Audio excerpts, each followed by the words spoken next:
TikTok is staying alive. Vivaldi 4.0 is here in a portable console with a crank.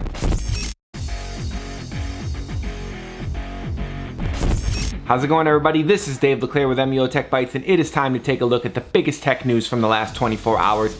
Man, has it been a busy day. There has been a lot of cool stuff going on, and I am here to tell you all about it. So, without wasting too much of your precious time on this long-winded introduction, let us get it on with our first story right now.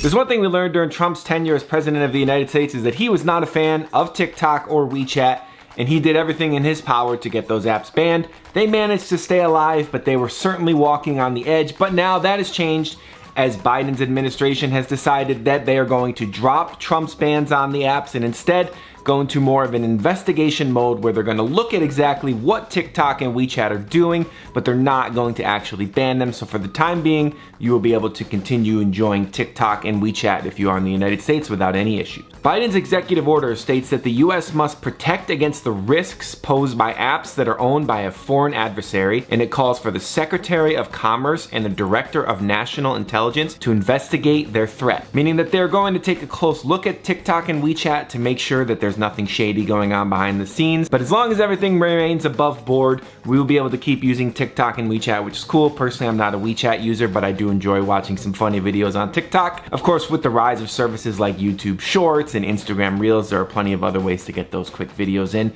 But it's nice to see TikTok is able to continue as long as it is in fact not doing anything wrong.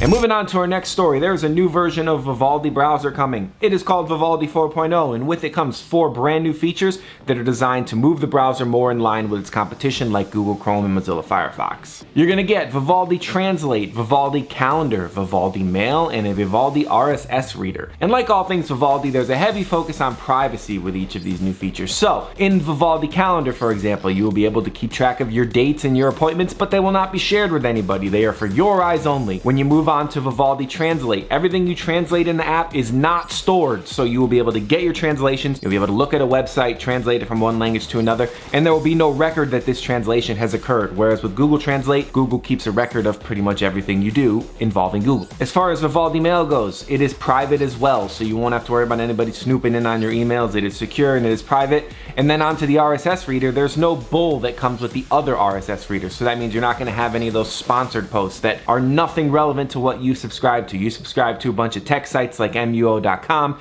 and you're getting random posts about stuff that you have no interest in because they paid to be there. Well, that won't be the case with this RSS reader. So it looks like Vivaldi's doing a pretty good job with update 4.0. It seems like it's bringing some really cool new features to the table. Now the question is, are you interested in Vivaldi 4.0? Are you going to switch from Google Chrome or Firefox or Edge or Safari or whatever it is that you're currently using? Or are you happy with your current browser? Hit the comment section, tell us your story. And moving right along to our final story of the day, Playdate is available for pre-order. What's Playdate, you ask? Well, Playdate is a portable video game console with a black and white screen that actually has a little crank on the side that can be used to play various video games. It will be $179 and it is available for pre-order in July. So if you're looking for a new portable game console, this may be one to consider. Now that $179 price tag might seem a little bit steep, but the console does come with 24 games that will roll out over a 12-week period, 2 a week for each week for 12 weeks. So you do get a bunch of games with your purchase, but still $180 for a black and white console seems like it might be a little hefty. Maybe they're asking a little bit too much. So the console comes from Panic, a company best known for publishing Mac applications. However, they also publish Firewatch and Untitled Goose Game, 2 very popular indie games that have a lot of quirkiness, much like the console they're planning on releasing. So hopefully they can take that experience and leverage it into a pretty cool video game console. We'll have to see if there's a lot of interest in a $179 portable console with a very small black and white screen, where the main novelty is the fact that it has a crank on the side. No, the crank does not power the console, so before you get too excited thinking you're going to turn your arm strength into video game power, the crank is just another control method along with the D-pad and buttons, so you can use it to play like a fishing game or move something back in time is an example cited. So there's some cool ideas you can do with the crank, but it's not what I first thought it was, which would be a cool way to power the console in some type of post-futuristic past weird world where you can use your muscles to play video games. And with that, this episode of MUO Tech Bytes is in the books. I hope you enjoyed it. I hope you found it informative. I hope you found it entertaining.